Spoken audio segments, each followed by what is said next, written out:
pernah bermain affair dengan nenek masih hidup. Dan yang lebih menarik adalah ternyata orang itu malah sekarang berbalik membenci Nyonya Arka. Penyebab kebencian orang itu terhadap Nyonya Arka adalah karena dia merasa bersalah atas kematian kakek Arka. Jadi poin ini menunjukkan bahwa kita bisa memanfaatkan situasi itu untuk menekan nenek. Revan menggeram kesal karena Erik memperlama penjelasannya itu. Lalu, tanya Valen dengan nada tidak sabar. Saran dariku adalah kita munculkan saja tokoh antagonis yang membenci nenek ini supaya nenek bisa keluar dari kancah perbisnisan di Bagaskara Group. Gimana? Oke, tapi siapa orang itu sebenarnya? Itu yang menjadi pertanyaan kami dari tadi, Erik. Tanya Revan kembali kesal dengan kelakuan Erik yang dari tadi masih saja iseng muter-muterin fakta sebenarnya. Arga Bagaskara. Apa? Itu kan masih sepupunya Tuan Arka Bagaskara. Yuk, betul sekali. Dia adalah sahabat sekaligus sepupu dari Arka Bagaskara. Gila. Dan kalau kamu enggak hilang ingatan, kamu mesti tahu. Orang inilah yang berkomplot untuk menculik dan membunuh kamu di masa lampau. Kata Erik dengan senyum dingin. Apa? Lalu kenapa kamu ingin menaikkan tokoh antagonis ini? Tanya Revan tidak mengerti. Karena nantinya sekali pukul dua lalat itu bakal mati. Kata Erik dengan datar. Tidak mengerti mengapa Revan bisa jadi asisten pribadi kepercayaan dari Willie Weston. Karena menurutnya Revan masih belum bisa menangkap apa yang menjadi maksud dan tujuan dari Erik. Nenek dan Arga bakalan tersingkir ya? Tanya Valen dengan ragu. Tepat sekali. Selain kita bisa menghentikan nenek melakukan hal-hal yang akan menjatuhkan istri kamu, kita juga bisa menghancurkan Arga Bagaskara yang saat ini sedang naik daun karena perusahaannya yang bernama Argadira Group berhasil menjalin hubungan kontrak dengan Weston Group. Sela Revan. Tepat sekali. Aku tidak menyangka kalau Argadira Hutama adalah Arga Bagaskara. Dia ikut marga ibunya saat kesal dengan kakeknya Alberto Bagaskara menjodohkan Arka Bagaskara dengan Dita Ayu Anggreani, alias Nenek Arka. Terus bagaimana ayah tidak tahu kalau Arga ini adalah orang yang ingin melenyapkanku? Tanya Valen yang masih belum mengerti. Sebaiknya kamu mengikuti saran dari ayah kamu, untuk segera berobat supaya ingatanmu yang dulu itu bisa kembali. Karena sebenarnya kamu sudah tahu jawaban dari semuanya. Bahwa yang melakukan tindakan penculikan dan pencobaan pembunuhan kepada kamu itu bukannya si Arga tetapi adalah pamanmu sendiri, yaitu Bill Weston. Tapi Arga adalah salah satu antek Bill. Walau usahanya sekarang itu murni karena Arga yang dimodali oleh warisan mantan istrinya yang sudah meninggal. Bahkan kakek Arka juga kan ditolong oleh Arga ini. Sebentar si Bill kan belum tua banget. Paling sekitar 60-an tahun, bagaimana dia bisa punya antek yang usianya lebih dari dirinya? Tanya Revan bingung. Ia memang tahu kalau Bill tidak menyukai Valen karena menggambatnya memiliki Weston Group saat kakaknya tidak ada nanti. Ah, itu hubungan 2 tahun silam. Hubungan simbiosis mutualisme. Saling menguntungkan saja. Dia emang membantu usaha Bill untuk melenyapkan kamu. Tapi ada hal yang mungkin kamu ketahui yang tidak kami tahu karena kamu yang mengalami insiden penculikan.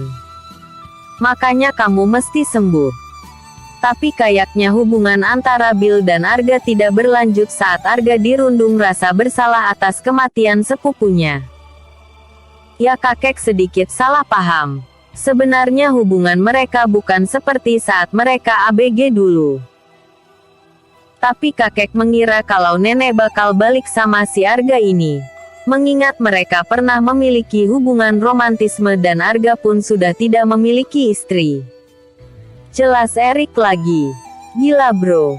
Kamu bahkan Sudah menginvestigasi sedalam itu, kata Revan dengan suara keras. That's my job. Aku dibayar karena itu. Dan bayaranku kagak murah juga kan. Di kamusku juga gak ada harga pertemanan, kata Erik dengan nada sombong. Oke, let them in. We will see what will happen, kata Revan menyetujui. Gimana sama kamu bro? Let him in or not? Tanya Erik sambil menatap netra Valen dengan intens. Oke, let him in and we will see what will happen, kata Valen menyetujui keinginan Revan. Oke, jadi kalian setuju ya? Kata Erik menegaskan sambil menuliskan sesuatu di ponselnya. Keduanya hanya bisa mengangguk-anggukan kepalanya tanda mereka menyetujui apa yang menjadi rencana dari Erik. Biasanya Erik ini merancangkan rencana yang unik untuk menjebak lawan atau untuk memenangkan kasus. By the way, ada sesuatu hal yang perlu kalian tahu. Bahwa Tere akan tetap gencar mendekati Valen dan berusaha untuk menjebak kamu. Aku cuman mau memberikan pesan kepada kamu supaya kamu bisa berhati-hati. Karena dia bukan hanya ingin mendekati kamu tapi dia ingin menjebak kamu supaya kamu bertengkar dengan Anin. Mungkin kamu perlu mengkoordinasikan hal-hal tertentu agar kamu dan Ani mendapatkan pengawalan khusus.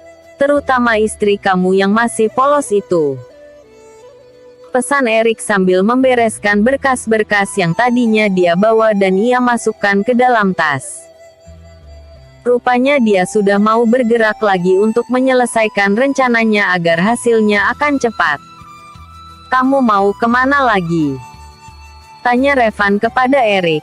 Karena dia heran sebetulnya kan belum ada rencana pamitan kenapa temannya ini malah sudah beres-beres berkasnya sendiri. Menyelesaikan rencana ini tetapannya karena kalau aku ndak salah perkiraan kemungkinan ini akan bergerak lebih cepat dari yang kamu kira loh. Bahkan Tere saja sudah bergerak lebih cepat. Mungkin kalau perkiraanku tepat saat ini dia ada di rumah kamu. Mungkin karena dia tidak tahu bahwa kamu ada di apartemen. Dia datang ke rumah mertua kamu, kata Erik sambil memandang jam tangan yang melingkar di tangannya. Wow, bagaimana kamu bisa tahu itu? Tanya Valen sambil menatap Erik dengan rasa kagum. Hahaha, tanpa kalian tahu aku kemarin sudah menyadap ponsel yang sering dia bawa jadi paling tidak pembicaraan yang penting bisa tersaring dengan cepat olehku. Ya emang banyak statemen yang nggak penting sih. Katanya dengan gaya mencemooh. Kamu memang benar-benar gila dan juga smart. Kata Revan sambil mengacungkan ibu jarinya. Tanda ia menghargai kerja keras dari Erik untuk kasus Weston Group. Sekali lagi aku sudah memperingatkan kepadamu ya bro. Bahwa kamu harus lebih hati-hati lagi dalam bertingkah laku di hadapan Tere karena saat ini dia juga mengirimkan orang yang akan mengawasi tindak tanduk kamu selama 24 jam penuh. So turuti keinginanku supaya kamu bisa aman.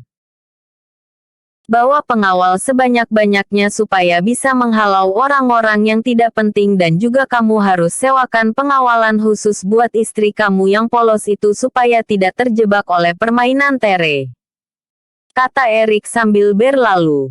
TBC. Hari ini lunas ya. Rasa kepo kalian juga tertuntaskan. Tapi mulai besok Tere akan beraksi. Tunggu besok ya. Jangan lupa spam komen dan like-nya dong. Happy reading. Episode sebelumnya. RSMM 30. Episode berikutnya. RSMM 30.